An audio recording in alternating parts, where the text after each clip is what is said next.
أما بعد أعوذ بالله من الشيطان الرجيم بسم الله الرحمن الرحيم قل إن كنتم تحبون الله فاتبعوني يحببكم الله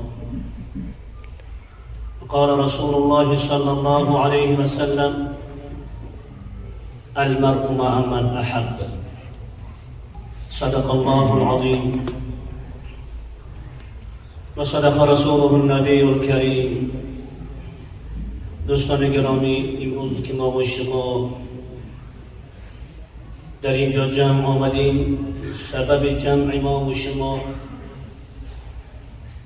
مولود رسول الله صلی الله علیه و سلم هست.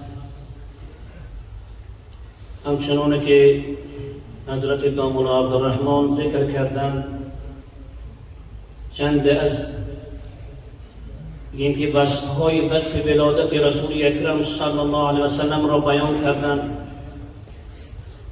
که با ولادت رسول اکرم صلی الله علیه و سلم جهان منور گشت، جهان نورانی گشت. این سبب قدوم مبارکش به دنیایی که ما و شما در اون دنیا هستیم.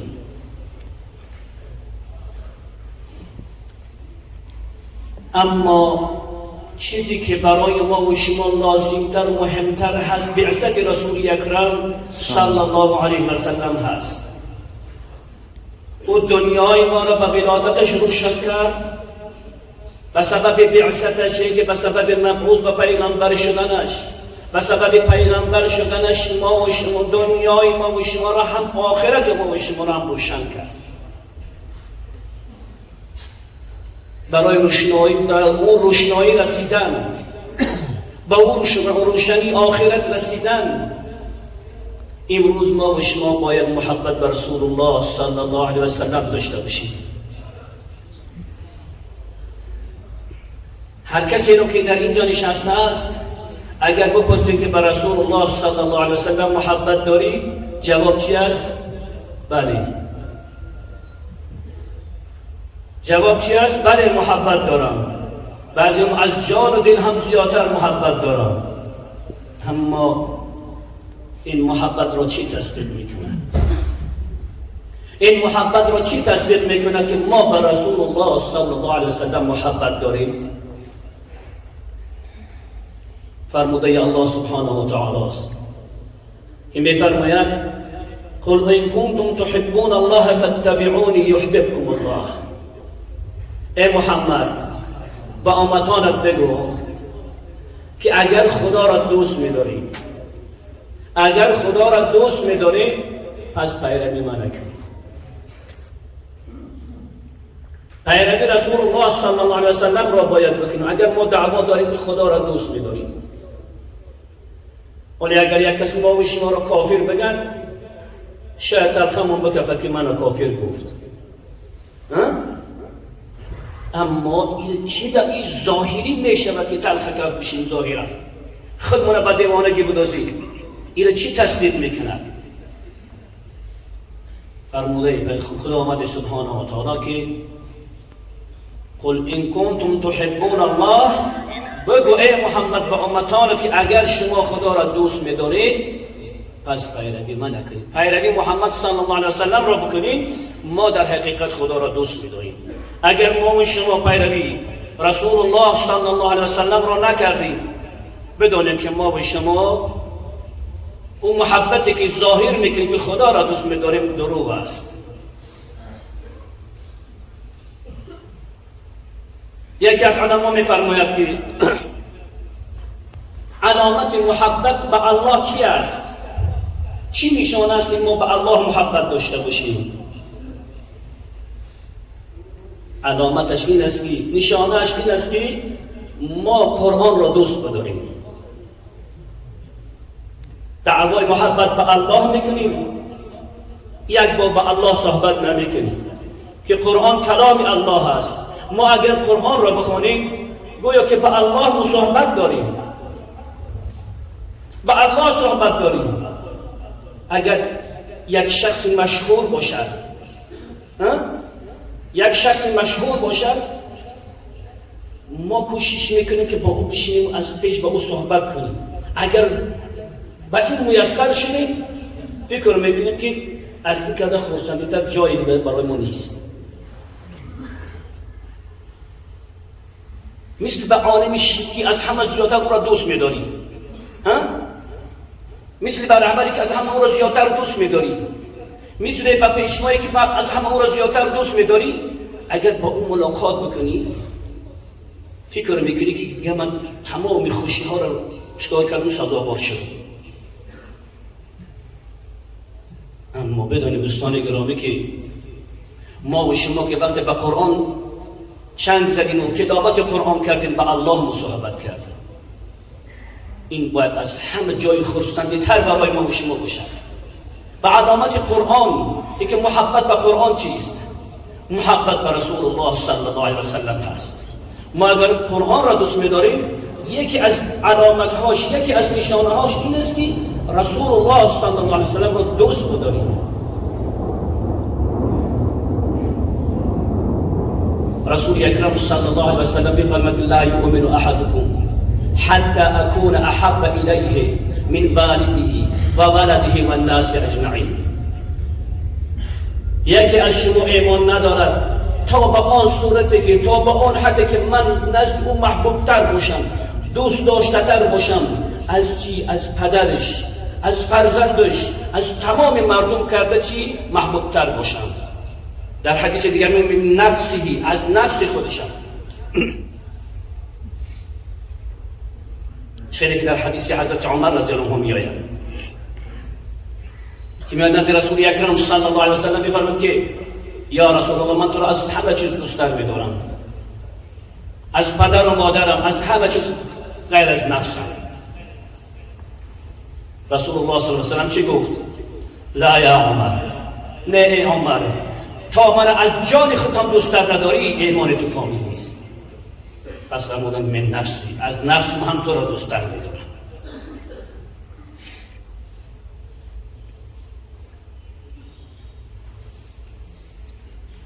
نگاه کنید دوستان گرامی، اگر ما و شما این چنین محبت رو که دلالت میکند بر محبت قرآن، چی؟ یکی از دلالتش اینه که ما به پیغمبر خدا صلی الله علیه و سلم محبت داشته باشیم. اما چی چیز دلالت میکند که ما به پیغمبر خدا صلی الله علیه و سلم محبت داشته باشیم؟ داریم؟ این است که ما پیروی سنت های رسول اکرم صلی الله علیه و سلم باشیم.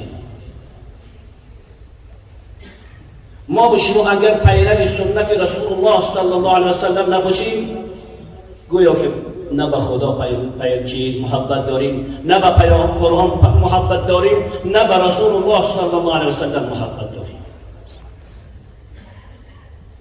دوستان گرامی، یک روز حضرت انس رضی الله عنه روایت میکند که یک روز همراه رسول الله صلی الله علیه و سلم نشسته بودیم که یک مرد اومد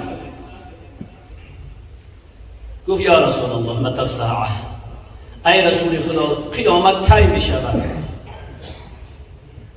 رسول اکرم صلی الله علیه و سلم در جواب گفت ما عددت لها، چی چیزی تیاری دیده برای قیامت؟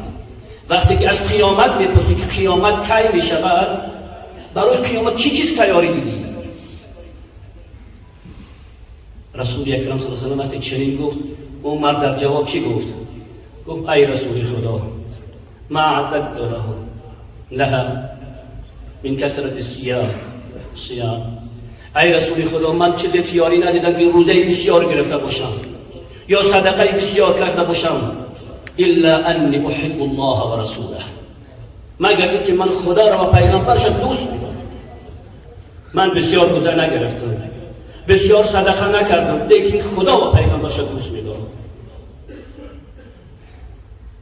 رسول اکرم صلی الله علیه و سلم فرمودند که انت مع من احببت، تو هم روز قیامت همراه کسی که هستی که او را دوست می‌داری. وقتی که خدا را دوست داشتی، پیغمبر خدا صلی الله علیه و سلم را دوست داشتی، روز قیامت همراه خدا و پیغمبرش در چی؟ در جنت هستی. حضرت انس رضی الله عنه می‌فرماید که ما از یگان گپ پیغمبر خدا صلی الله علیه و سلم از این گپ زیادتر خوشحال نشدیم که گفت که هر کسی که روز قیامت هر کس همراه کسی که دوستش می‌دارد حشر می‌شود. از این کرده زیادتر از هیچ کلمه خواستن نشویم، چون که من پیغمبر خدا صلی الله علیه وسلم را و ابوبکر و عمر را دوست می‌دارم و امید دارم که روز قیامت همراه اینها حشر می‌شوم. ما هم چنین محبت را داشته باشیم، چنین پیروی ها را از رسول اکرم صلی الله علیه وسلم داشته باشیم، امید داشته باشیم که ما رسول الله صلی الله علیه وسلم را دوست می‌داریم و پیروی می‌کنیم و روز قیامت ان شاء الله همراه رسول اکرم صلی الله علیه وسلم حشر میشیم. حالا نگاه کنیم، ما و شما بسیارتر دعامون همین است که پروردگار ما را از دوزخ نجات بده، گناهامون را ببخش، ما را از دوزخ نجات بده و داخل جنت کن. بسیار دعاها همین است. اما اصحاب کرام به داخل شدن جنت هم آرام نیستند. در جنت داخل شدن همراه رسول اکرم صلی الله علیه وسلم آرامی میدونند. یکی از اصحاب کرام نزد رسول اکرم صلی الله علیه وسلم آمد، گفت ای رسول خدا، من طاقت فراق تو را ندارم، طاقت از تو جداگی را ندارم. در این دنیا که هر روز پیش تو من میام، تو را میبینم، دلم آرام میشود. اما وقتی که تو از این دنیا رفتی و من رفتم، اما جای تو در جنت در درجه های اعلا هست، در بالاترین درجه های جنت هست، اما جای ما در درجه های پایین تر. من تو را که نمیبینم چگونه در اون جنت طاقت میکنم؟ ما امید داریم، ما فقط همین قدر آرزو داریم که پروردگار ما رو داخل جنت کن. اون میگه جنت بی تو هیچ چیز نیست، من در جنت بی تو چه خیلی طاقت میکنم. نمیگه که در عذاب دوزخ چه خیلی طاقت میکنم، در جنت بی تو چه خیلی طاقت میکنم. رسول اکرم صلی الله علیه وسلم در جواب چی گفتن؟ المرء مع من احب. هر شخص روز قیامت همراه کسی حشر میشه و که او را دوست میدارد، او را دوست میدارد. دوستان گرامی، ما و شما به خاطر این که خدا را، پیغمبر خدا صلی الله علیه وسلم و قرآن دوست داریم و ظاهر بشود، باید پیرو قرآن و سنت باشیم.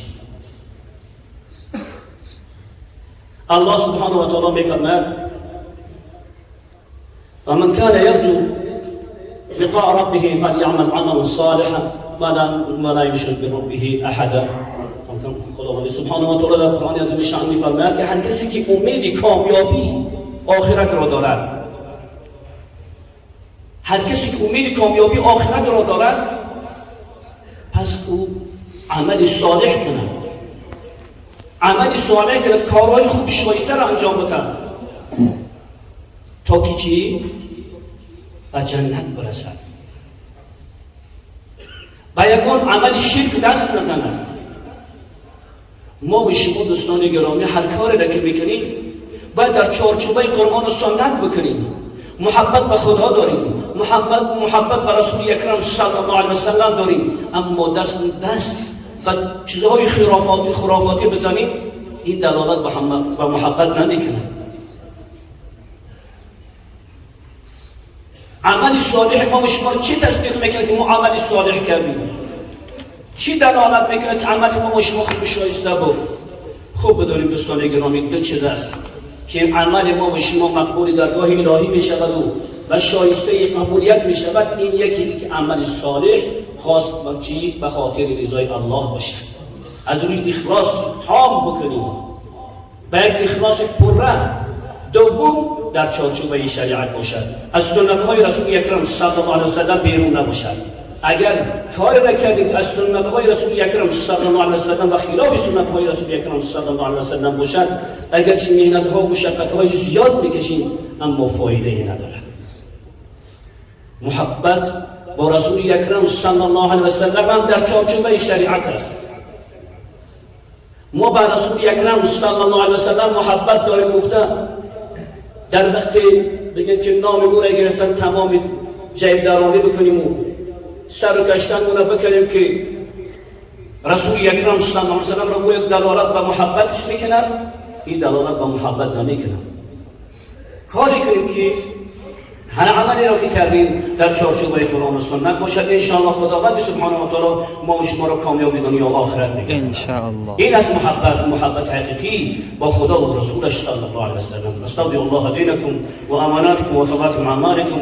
اللهم بارك لنا في ايماننا واعمالنا واصلح لنا شأننا كله، شأن الدنيا والاخره، وصلى الله تعالى على خير خلقه محمد وآله وصحبه.